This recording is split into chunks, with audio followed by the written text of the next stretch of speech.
James has welcomed many inspirational guests to speak on his Get Active catch-ups. So here is our roundup from over the past 2 to 3 months.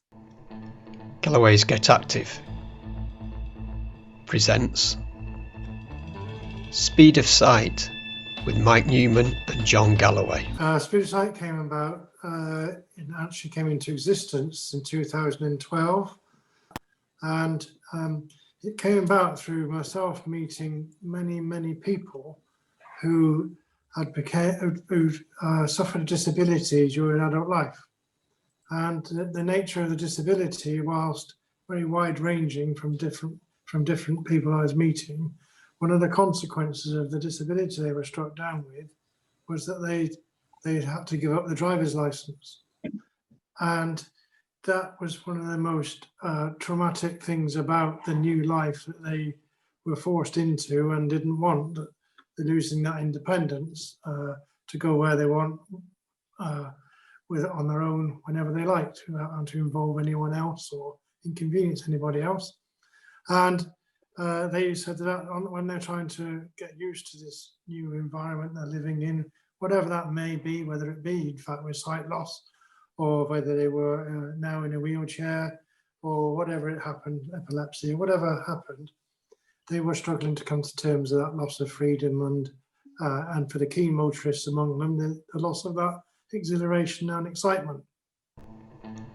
Galloways Get Active presents The Big Blind Walk with Julian Jackson. Now, a couple of years ago, I think it was, Julian, you did the Big Blind Walk to raise awareness for research into sight loss and sight conditions. So we joined you on a stretch along the canal roundabout. That's right. Happy memories. Bath and Grange. So, Nice. welcome, Julian. So, thank you very much. And I have very happy memories of bumping into a lot of you along the canal there. And I'm sorry that we had to just get on and keep going to get to Lancaster. It was that day that a few of us followed you for a bit. We was a few that followed you.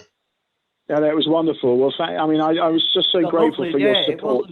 Oh, it was beautiful. It was just beautiful, and I love walking along some of those towpaths.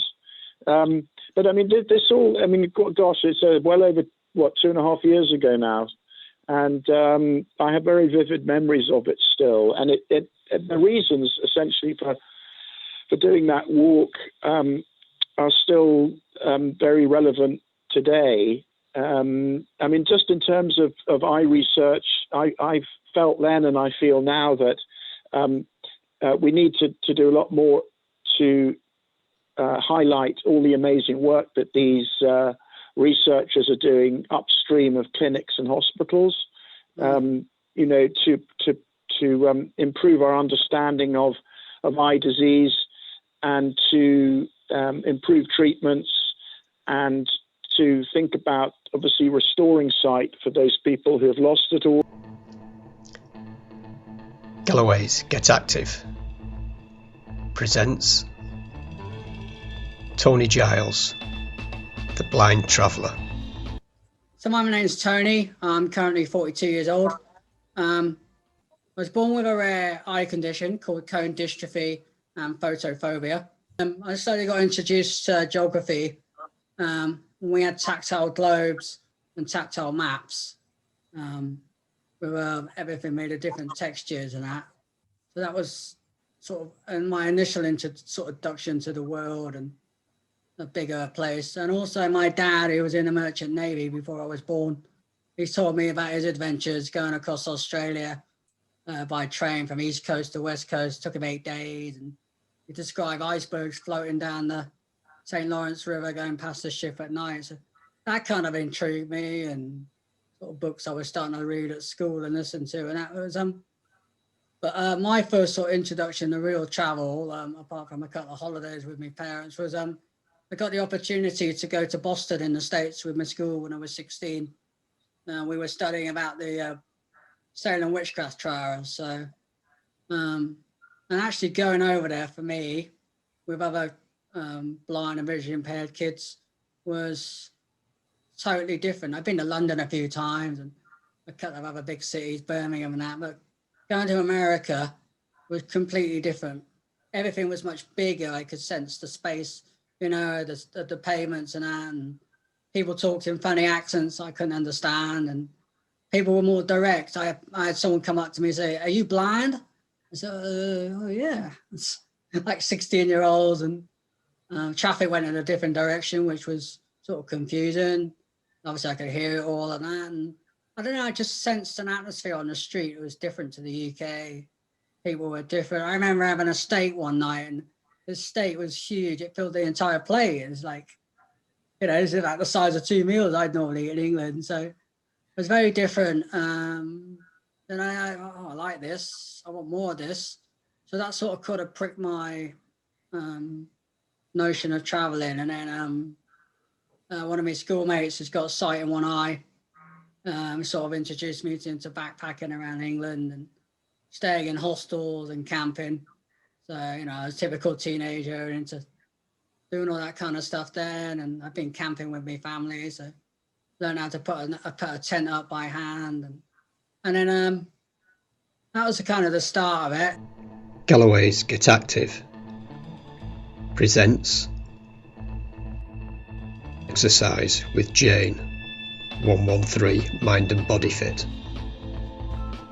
What we're going to do today is we're going to do some more exercise, bodyweight exercise, and this time we're going to work on our core muscles. So that's your stomach muscles, your tummy muscles, whatever you want to call them. There's only 3 exercises to do, James. 3? 3. That should be easy enough then. So if you want to follow along, You can do. and I'll hand over to Jane. Right, come, right. Right, so you need to be laid on the floor. I'm lying on the floor. Yep, that's it. Brilliant. Right. Your legs are bent and your feet are hip width apart. Yeah? No, you've gone too far. That's it. Right. Right, so there's only 3 exercises, and the first one we're going to do is called a crunch. And all you're going to do, you see where the bottom of your ribs is, feel where your bottom of your ribs are. All I want you to do is crunch that bit, right? So all we're going to do is put our hands on the back of our head. That's it. Now that is just for support. Do not try and pull your neck up and hurt your neck. All right, so don't strain your neck. Okay. So when you come up, you're going to be breathing out, and then when you go back down, you're going to be breathing in. Yeah. Okay. So it's only a little movement. It's not a big movement. It's a little movement, and you singe in right under them ribs. There, 2. That's 2. Singe in 3. Now remember, you keep counting, James. 7. Remember, don't put any strain on this neck. It's only your hands that are just supporting your neck and your head. You're not putting any strain on. 2 more. And your last one. Now that is called a crunch, and you're crunching your upper abs here. Okay. Galloways Get Active.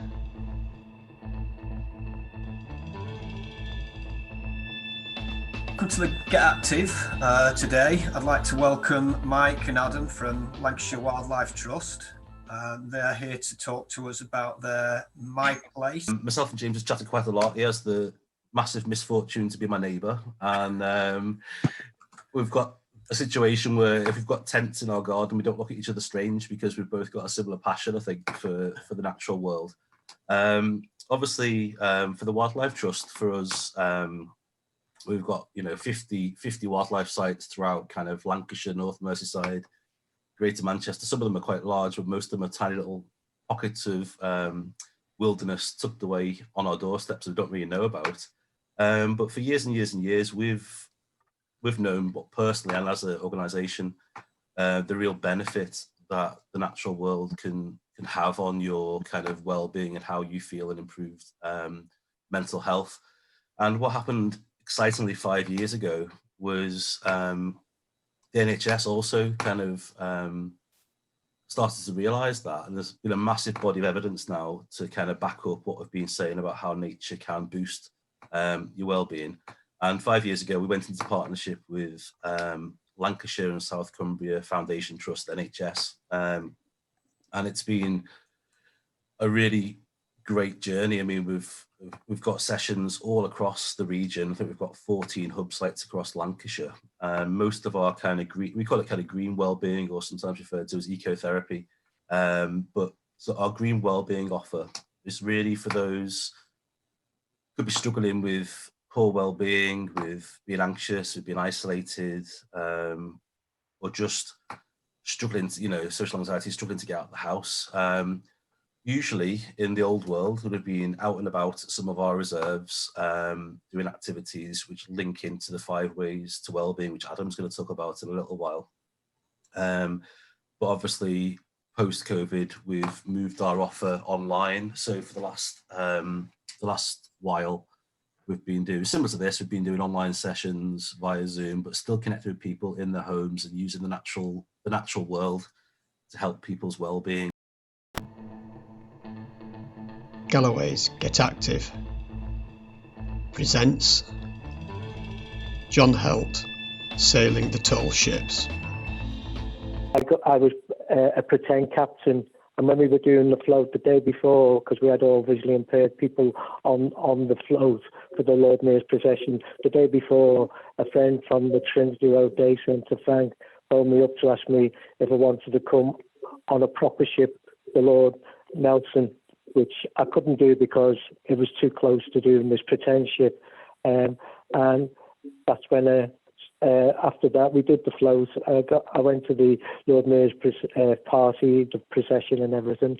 But then I did 16 sails on the Lord Nelson and Tenacious tall ships.